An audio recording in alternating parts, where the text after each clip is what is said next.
Hello, welcome to my video. In this video I'm going to talk about the allegory of the cave and its traces in cinema, and I'm going to do a review especially on the movie The Truman Show. Have a good time.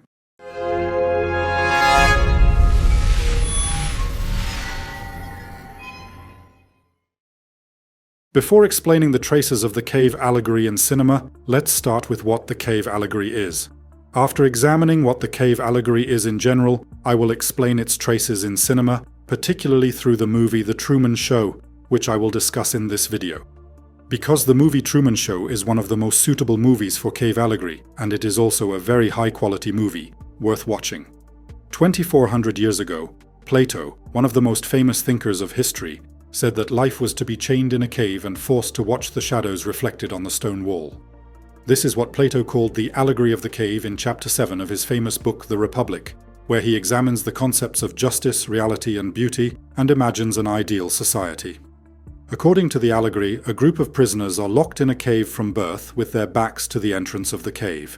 They can't turn their heads, and so they have no knowledge of the outside world. But of course, sometimes people who pass by the door of the cave cause shadows to appear inside, on the walls of the cave. The prisoners believe these shadows are real and try to name and make sense of them. Then one of the prisoners is released and goes outside for the first time. The light hurts his eyes and he finds this new environment very confusing. When he is told that everything around him is real and that the shadows are merely reflections, he cannot believe it.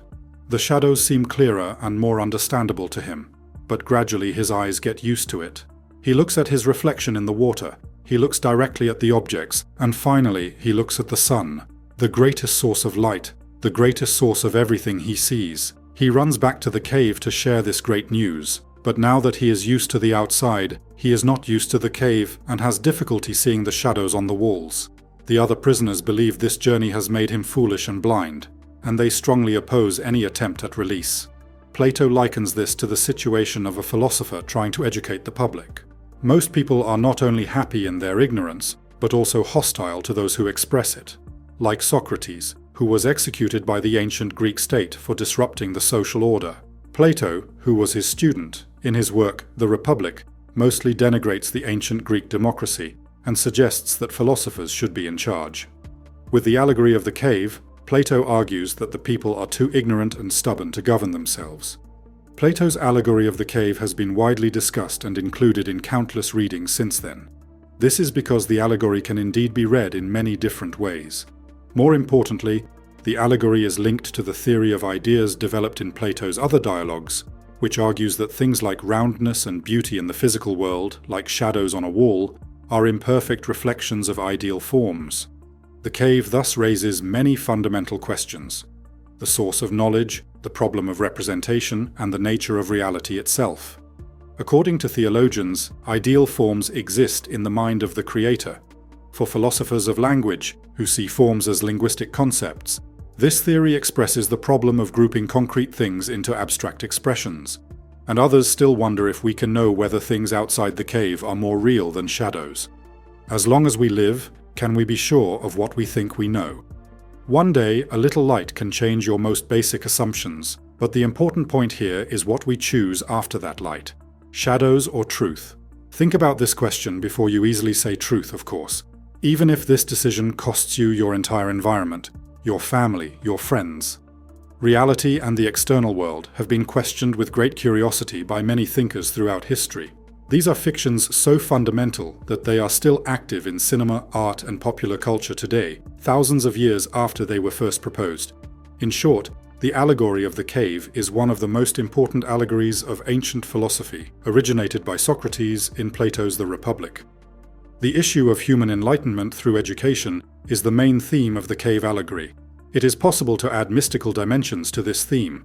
One can read some spiritual implications of concepts such as people being chained by their necks and feet from an early age, cave, darkness, shadows, fire, liberation from chains, climbing a steep slope, and sun. This metaphor also reflects the human condition in the world and the general human condition. Again, he criticizes societies that encourage people to believe only in what they see, instill in them false ideas and values, and trap them in the vortex of illusions. In order for the prisoner to be freed from the darkness and see the light, he must be freed from the chains, turn his body backwards, and turn his soul away from the world of deceptive appearances and appetites and back to the world of reality. This is a process of transformation. In this allegory, there are important concepts that open the door to mystical thought. These are concepts such as people who have been chained by their necks and feet from an early age, the burning fire, the steep slope between the fire and those people, being unchained one day, seeing the fire, having difficulty looking at the fire, walking towards the sun, which is the true light. Take, for example, the cave and the darkness. People have been living in this cave since they were children, chained by their feet and necks. They can neither move nor see beyond the tip of their noses. They are bound so tightly that they cannot even move their heads. The people mentioned here represent people of every religion, language, race, and thought on earth. But they are people who are not yet enlightened and have not yet reached the knowledge of the truth. A fire burned on a high place shines behind them. There is a straight path between the prisoners and the fire. The fire is the light that will save them from the ignorance they are in and guide them. So it represents people of this maturity. But in order to reach the sun under the guidance of this person, the steep slope has to be climbed laboriously. Every expression described in the allegory can be expanded and explained, but let's focus on the main idea of our subject, namely the relationship of the cave allegory with cinema. The situation in the cave allegory and the situation in the movie theatre are actually very similar. We are in a dark theatre, a cave, and a light is projected from behind us onto the wall in front of us, the screen. These shadows playing in front of us, illusions, are an imitation of the real world outside. The only difference is that we know they are imitations, right? But still, the art of illusion is so powerful that we often disconnect from reality for a moment and immerse ourselves in the reality of cinema. That's what the directors aim for, to make you believe. The better he does this, the more he makes you believe, the more successful he is. When cinema first appeared, people thought that the train on the screen would hit them. Since then, this effect has been going on in some way. We call it cinema magic, cinema illusion. Philosophizing about movies started in the early 20th century, with questions about whether film should be considered an art form. Even though we know how movies are made, that all the plot lines in them are fiction, we are still intensely fascinated by them, and this is one of the things we think about in order to find answers. Many movies contain philosophical references. Depending on their use, these references play a big role in making cinematic works great. The allegory of the cave has also found its place in many works of cinema. Some of these movies are the '98 movie Dark City, The Matrix, Shutter Island, Last Action Hero, Pan's Labyrinth, The Truman Show, and many more. In all of these films, it is possible to find clear traces of the allegory of the cave. Take The Matrix, for example. What is the place in the movie that corresponds to the cave in the allegory of the cave? The whole Matrix simulation is a cave, with all the people in it. Who is going to save them from the ignorance they are in? Morpheus and others like him. Let's remember what Morpheus said to Neo while telling him about the people inside the Matrix. The very minds of the people we are trying to save.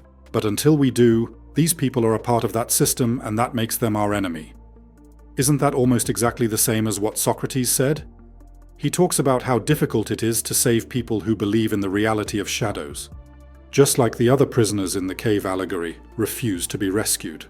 Remember when the survivor in the allegory came into the light and his eyes couldn't adapt to it and his eyes hurt? Does that remind you of anything? It's Neo after he's taken out of the Matrix. Remember what Neo asked Morpheus when he woke up in the real world. Why do my eyes hurt? I could go on and on about simulation theory and the allegory of the cave through the Matrix.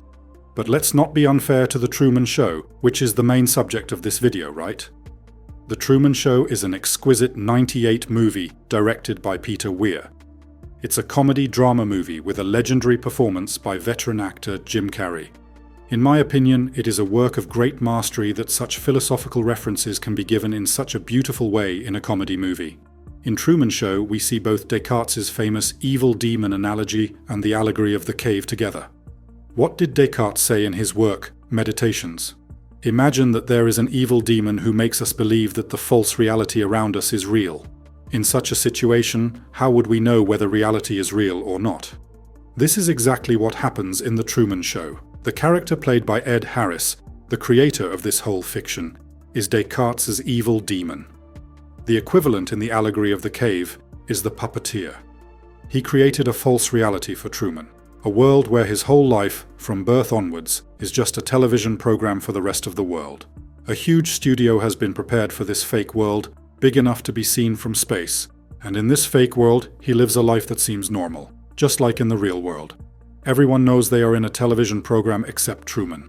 Truman's name is an anagram of the words Truman man, which means real person. Because Truman is the only real person in the fake world he lives in. Everyone else are actors and extras playing their roles. The allegory of the cave is such a basic structure that most movies actually fit into it in some way, knowingly or unknowingly. Now, when we look at the character Truman at the beginning of the movie, how can we describe his situation? The first thing we see is that he is not aware of anything. The movie explains the fiction to us at the very beginning, so we, as the audience, are included in the knowledge of the fiction. It's deliberately set up so that everyone except Truman, including us, the audience, knows about this fiction. Let's all focus only on one person, Truman, who is not aware of it. Since Truman is the only one who is not aware of this structure, we can characterize his initial state as ignorance. So he doesn't know the facts yet. The giant studio that Truman was in was our cave in our allegory. The primary condition of the prisoners inside was ignorance about the outside world, just like Truman. When we look at the world that Truman is in at the beginning of the movie, we can easily see that it's an unreal place, and for a moment we think, why can't Truman see this? Everyone is so nice, everything is going on like clockwork in a perfect cycle with a certain routine, but we know that real life is chaotic and no one can predict what will happen. Truman is quite content with his life amidst all this falsity. How come he didn't realize until now that something was wrong? But remember, the world he lives in seems fake to us, the viewers, because we know what the real world is like. But Truman has lived there since he was born, so it's his real world. That's why all the weirdness that happens inside can seem normal to him. And when he does or plans to do something that he might somehow recognize this fiction, there are thousands of people around him who will stop him from doing it. For example, when Truman says he wants to be an explorer as a child, his teacher discourages him by saying, "You're too late, there's nowhere left in the world to explore." He has been encouraged since childhood not to leave where he is. He has been indoctrinated that where he lives is a paradise and the most beautiful place in the world. And just in case that wasn't enough, he was also instilled with a phobia of water, so that he could never leave it overseas. All those other people he thinks he lives with are actually Truman's guards, because he's a prisoner in Plato's cave. But one of the prisoners in the allegory somehow breaks free from his chains one day, right? Something has to happen for that. A sign. A spark. That sign comes to Truman early in the movie. After all, no matter how careful you are, there will always be glitches in such a setup. A set decoration falls from what Truman knows as the sky, a light source with Sirius written on it. So at that moment, Truman is holding what he knows as the Sirius star.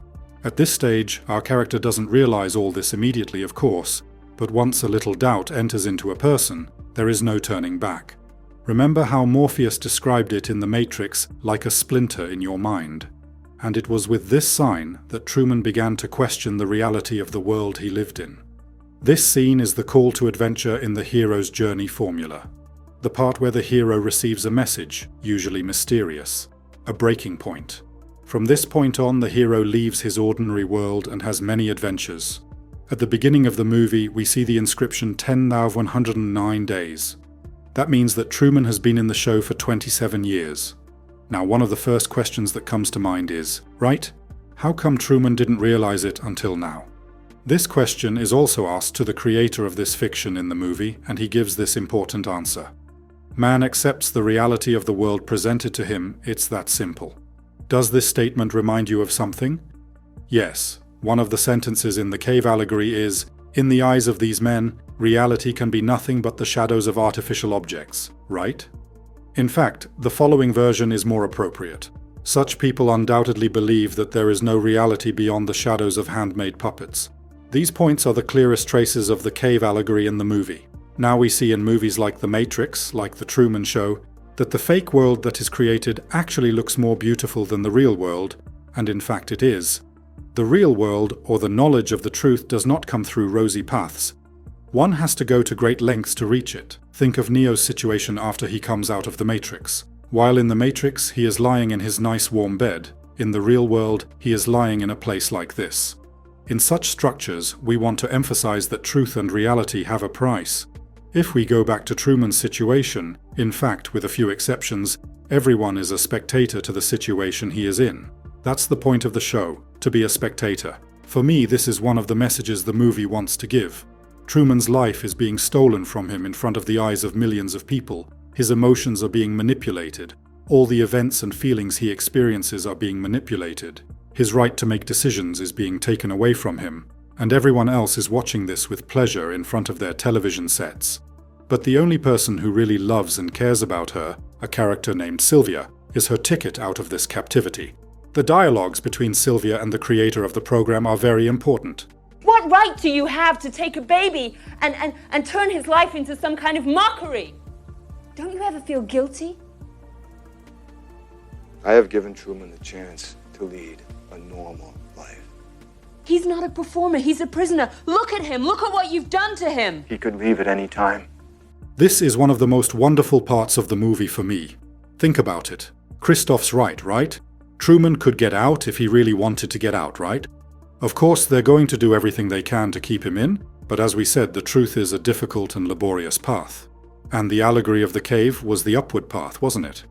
And Truman, in order to really reach the knowledge of the truth, overcomes all the obstacles and even faces his biggest fear, the fear of water, and finally he comes to the top of a staircase that depicts the upward path mentioned in the cave allegory, climbs the steps, and comes out of the cave. But as an audience, we don't see how Truman reacts to reality after he leaves the cave. The sentence Christoph says to him just before he walks out the door is also very important. There's no more truth out there than there is in the world I created for you. The same lies, the same deceit, but in my world you have nothing to fear. Christoph here thinks that Truman will act like the cipher in the Matrix, that he would choose to live there even though he knows it's a fake. But Truman actually says, "In case I don't see you, good afternoon, good evening and good night," which is the most frequently used line of his role throughout his life, gives his last greeting and leaves. Take care and see you in my next video. Goodbye.